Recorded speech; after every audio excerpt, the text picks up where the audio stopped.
Hello everyone and welcome back to my channel. My name's Rhiannon and today I'm going to be hauling all the books that I bought in June.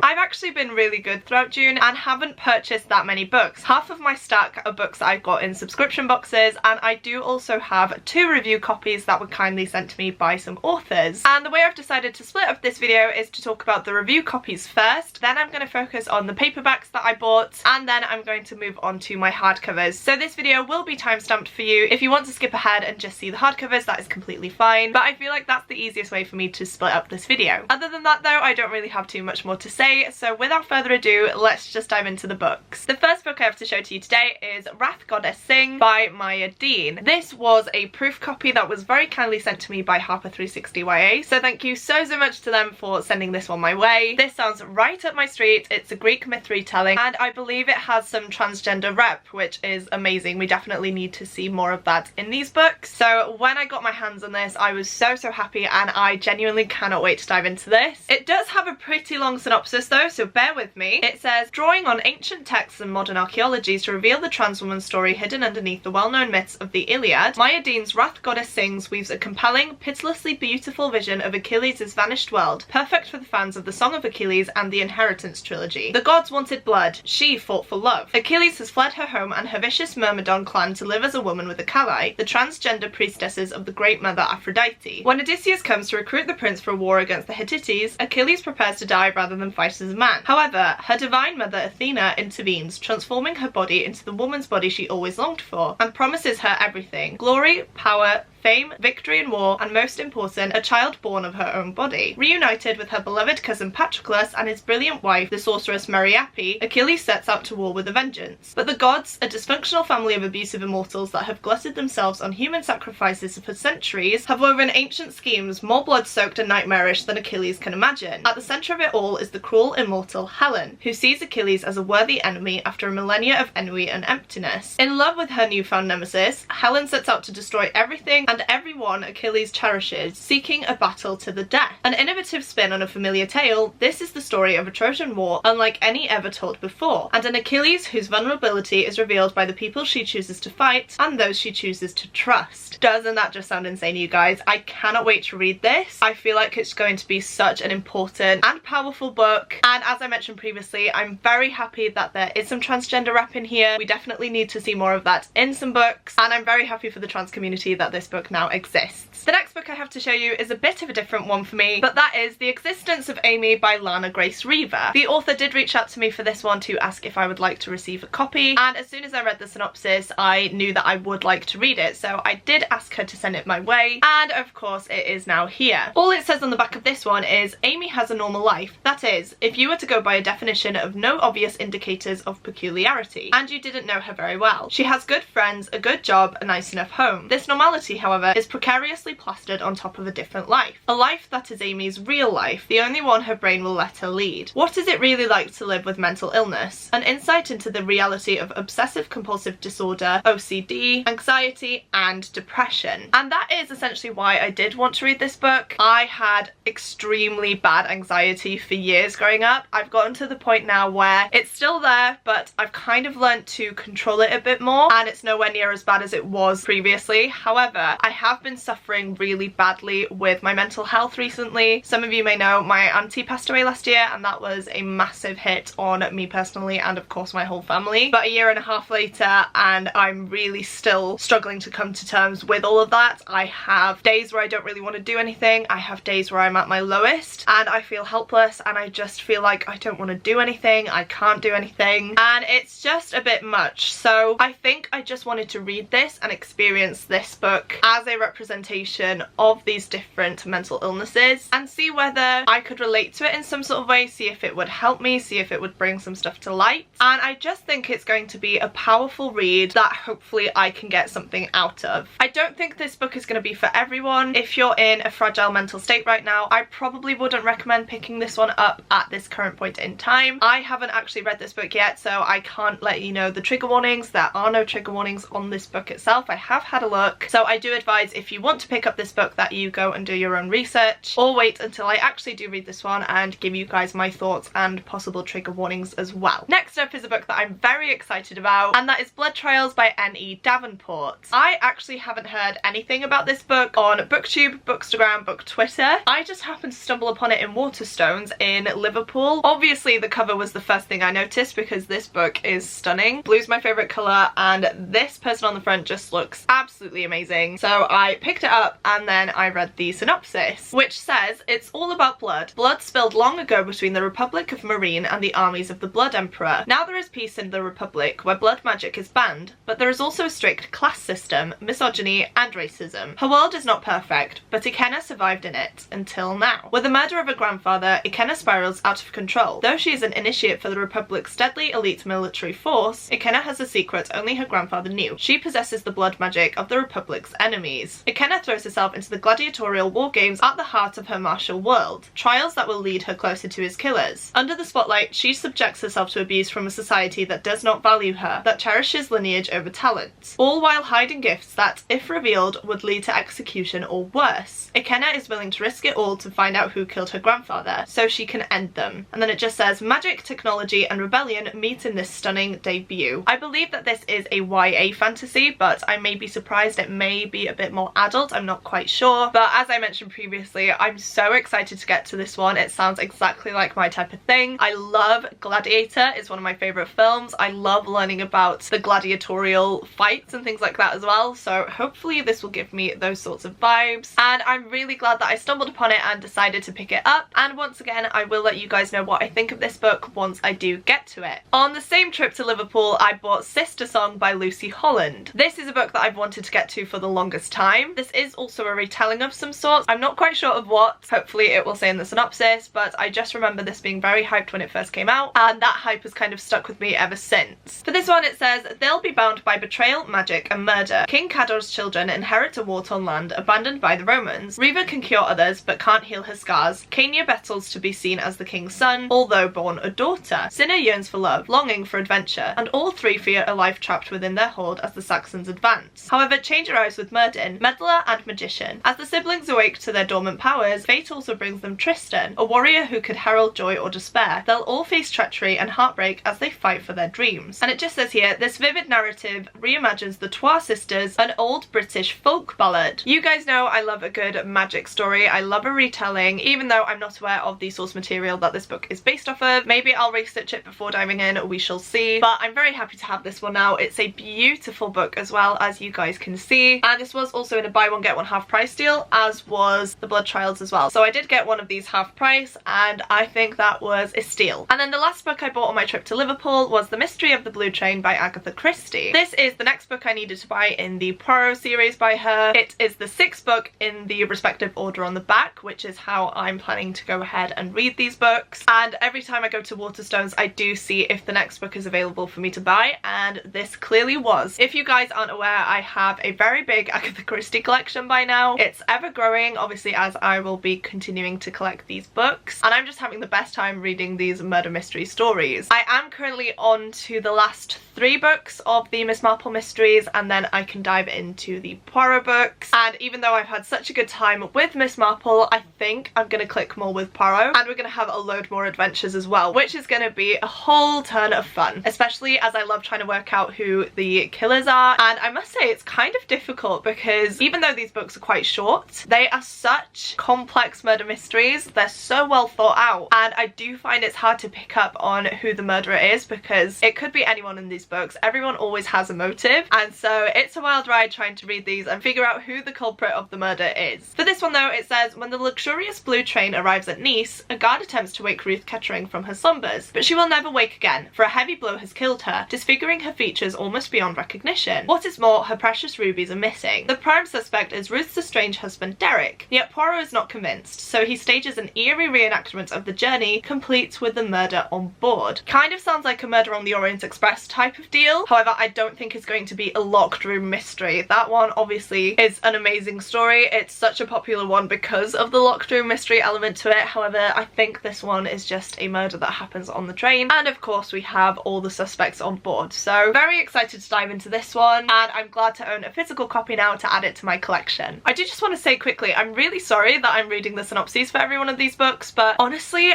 I picked up these books at the start of the month, and the rest of them are books that I got from publishers or subscription box books or my mum, so I don't really know what any of these books are about. And as much as I hate to read you guys the synopsis, I feel like I'd be doing these books an injustice if I tried to describe them in my own words, because I'm not that good at articulating my thoughts, especially on books that I haven't read yet. So yeah, very sorry about that. Hopefully you don't mind. But these next two books are books that my mum actually gifted me. My mum is an avid reader. She does tend to read murder mysteries or thrillers, and once she has read a book, she passes it along to me so that I can read them for myself. So the first book I have here is The Girl Before by J.P. Delaney, one that I haven't heard of before, but I'm intrigued to see what it's about. It says, enter the world of 1 Falgate Street and discover perfection, but can you pay the price? Jane stumbles on the rental opportunity of a lifetime, the chance to live in an ultra-minimalist house designed by an enigmatic architect, on condition she abides by a list of exacting rules. But when she discovers the previous tenant Emma met a mysterious death there, Jane starts to wonder if her own story will be a rerun of The Girl Before. That sounds pretty cool, I'm not gonna lie. I am terrified of thrillers. I love reading them, but I do get so scared, so I do tend to put off reading them. However, I have been in the worst reading slump ever this year. I've barely read anything, and I feel like thrillers are a good way to get out of a slump. They're such fast-paced books and you can lose yourself in them for a few hours. So this can definitely be a contender for one of my next reads, because I'm just not doing well with my reading, you guys. I'm not wanting to pick up books at the minute because of this slump, and I feel like that's why I haven't actually bought that many books myself this month either. So hopefully this can get me back in the reading mood, and of course I really do hope that I will enjoy it. And then the next one I would never have picked up myself, because just from the cover I get contemporary vibes, but I believe it's a thriller, which I will just double check of course once I read you the synopsis. But this is what it looks like. It is The Image of You by Adele Parks, but then on the front it says, I thought I knew you but you're a liar, which is very intriguing. It says here, when all you can see is what they want you to see, can you ever trust someone you meet online? Anna and Zoe are twins, identical in appearance, utterly different in personality. They share a bond so close that nothing or no one can rip them apart. Until Anna meets charismatic Nick. Anna is trusting, romantic and hopeful. She thinks Nick is perfect. Zoe is daring, dangerous and extreme. She thinks Nick is a liar. Zoe has seen Anna betrayed by men before. She'll stop at nothing to discover if Nick is as good as he seems. The problem is, lies may hurt, but honesty can kill. So another interesting sounding one. It's one I've never seen before. I haven't heard of this author before either, so I'm definitely going to be intrigued to see what I think. Probably not one I'm going to pick up soon, but we'll see. Maybe I will spot this on my shelves one day and just decide to pick it up. But for now, I am glad to have it, and it will be there when I do want a mystery kind of thriller book to pick up and read. Right, moving on to the hardcover books. The first one I have to show you, I just absolutely love it, and this is what it looks like. So this is the front,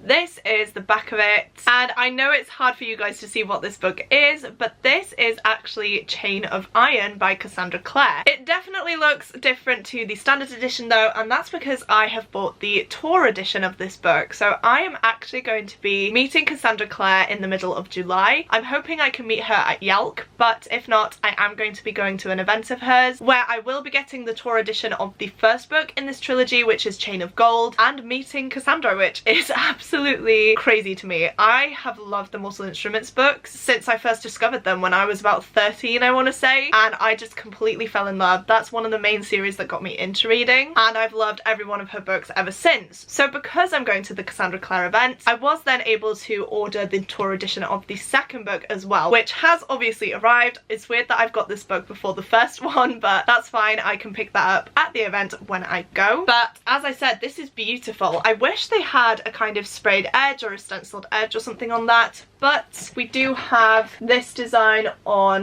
the inside flaps and this one on the back. One thing I will say though is that I am quite disappointed in the fact that the only special edition aspect of this book is the dust jacket. So if I take this dust jacket off, you can see that this is now just the standard edition of Chain of Iron, which is fine, but for the amount of money I paid for an exclusive tour edition, I'm kind of sad that all we got was this dust jacket. Nevertheless, I am very excited to dive into this book. I haven't done yet, but I've just finished my reread of Chain of Gold and I really did love it, so I cannot wait to dive into this one now and talk to Cassie about it, which is something that I never thought I'd be able to do. So I'm very, very happy and excited to own this edition, dive into this book and meet one of my favourite authors. And just a quick note, I am going to be vlogging that event, so if you guys are interested, please do click the subscribe button and click the bell notification icon so that you can be notified when that vlog goes live, because I feel like it's going to be a good one. You won't want to miss it and I'm so excited for it. I have just quickly had to change my battery, so sorry if the angle or anything is different, but the last 6 books I'm going to show you are all books that I've received in subscription boxes. I'm not going to go too in depth with these first 3 because I have filmed a dedicated unboxing video for all of these books, so I think I'm just going to show you these and then move on to the last 3 books which I haven't filmed an unboxing for. Starting with The Book of Night by Holly Black, and yes, I have 2 copies. The black one is a Fairylit edition and the white one is an Illumicrate edition. They're both really stunning books, but they've been let down by the sprayed edges. We just have plain black sprayed edges, which is fine. I just wish they did something a little bit different, considering that they did kind of go all out with the covers, but it's fine, it is what it is. This is the new Holly Black book. I'm not too sure if I'm going to enjoy it because even though I read the Folk of the Air trilogy, I wasn't that keen. I felt like her writing was a bit juvenile. However, this book is her first adult book, so hopefully this will be a lot more to my taste and I can vibe with it a lot better. And then all I'll say about this one, it says, Holly Black makes her stunning adult debut with Book of Night, a modern dark fantasy of betrayals, cables, and a dissolute thief of shadows in the vein of Neil Gaiman and Erin Morgenstern. And then we do have this little print on the end pages to draw you in. So it's a dark, magical fantasy, and as I mentioned, I'm really hoping that this is more of my type of thing and that I do really love it, especially because I have 2 editions of this book and I'm not sure which one I'd get rid of if I didn't like it. Next up we have this beautiful book, which is The Stardust Thief by Chelsea Abdullah. It has these gorgeous sprayed edges, again no stenciling, but it's fine. I don't mind it as much because it does look like this print carries on onto the pages itself. But for this it says, inspired by stories from 1001 Nights, The Stardust Thief weaves the gripping tale of a legendary smuggler, a cowardly prince, and a dangerous quest across the desert to find a magical lamp.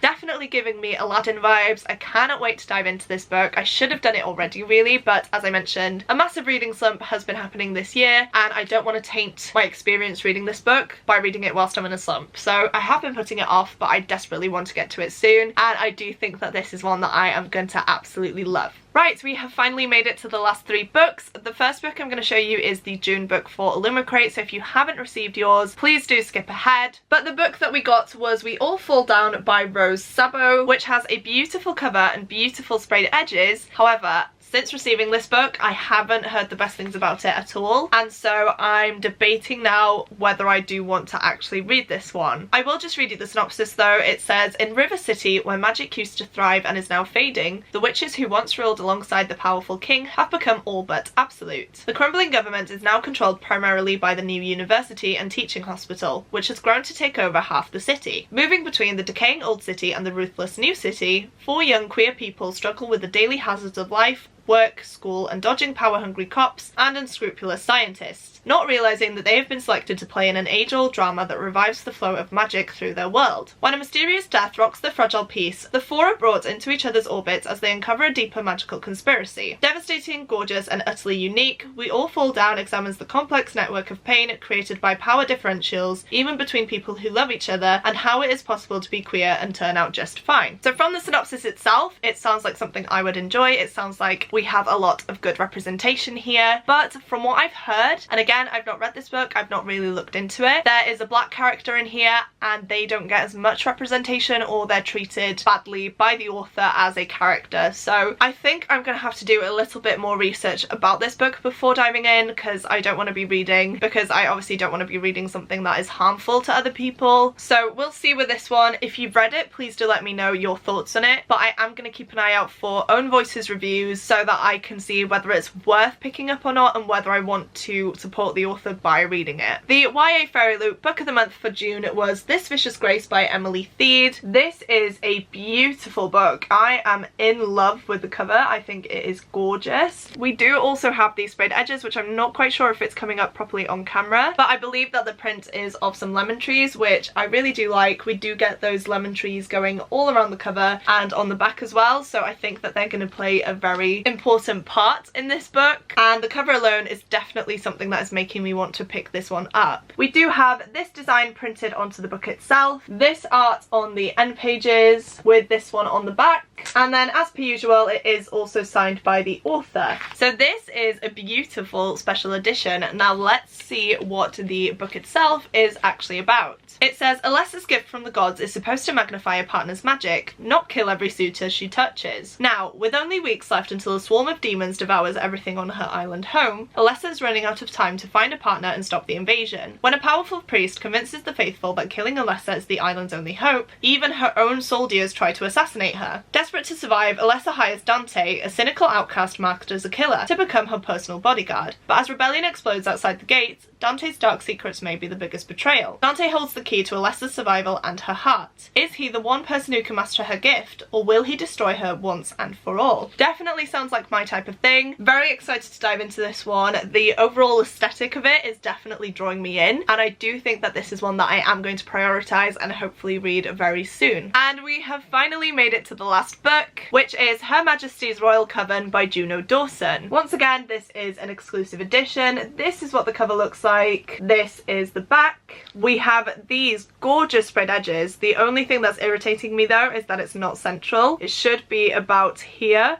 and obviously it's way down here, so that is definitely irritating, but it's fine. We got a stenciled edge and I really do like it. We also have this design printed onto the book itself, and we have a signature there too. And for this one it says, hidden among us is a secret coven of witches. Known as Her Majesty's Royal Coven, they protect crown and country from magical forces and otherworldly evil. But their greatest enemy will come from within. There are whisperings of a prophecy that will bring the coven to its knees, and four best friends are about to be caught at the centre. Will Helena, Neve, Leonie and Elle be able to stop the prophecy before it's too late? Or will the differences that have seen them grow apart since childhood be too great to overcome? Life as a modern witch was never simple, but now it's about to get apocalyptic. And then it says, prepare to be bewitched by Juno Dawson's first adult series, a story of ancient prophecies and modern dating, of sacred sisterhood and demonic frenemies. That definitely sounds like it's going to be a wild ride. I am thinking about saving this one until October though, just so I can get the witchy vibes just before Halloween. But again, very happy to own this one. I don't think I've read a book by Juno Dawson before. I do have Proud, which is an anthology collection, but I'm definitely excited to dive into this one, which is their first adult book, as I mentioned, and I think that I'm going to have a really good time with this. It's had good reviews and I'm very excited to dive in. And there we have it. These are all of the books that I bought or received in June. It is quite a hefty stack actually, but I'm proud to say that I only bought 4 of these myself, so I've definitely shown some self-restraint this month. Please do let me know down in the comments if you've read any of these books, and if you have, let me know your thoughts. I love seeing your guys' opinion on certain books, and it definitely helps me decide which ones I want to get to first as well. If you've made it this far into the video and would like to let me know that you're still here, please leave me a cake emoji down below. It is actually my 23rd birthday on the 3rd of July, which is the date that this video is going live, and I'm probably going to be eating a lot of cake. So if you don't have anything to say but you would like to let me know that you're still here, please go ahead and comment that emoji down below, and don't forget to also click the like button if you like this video, and the subscribe button if you'd like to see more content from me. But that is it from me today guys. Thank you so much for watching. It truly does mean the world to me, and I will see you soon in my next video. Goodbye!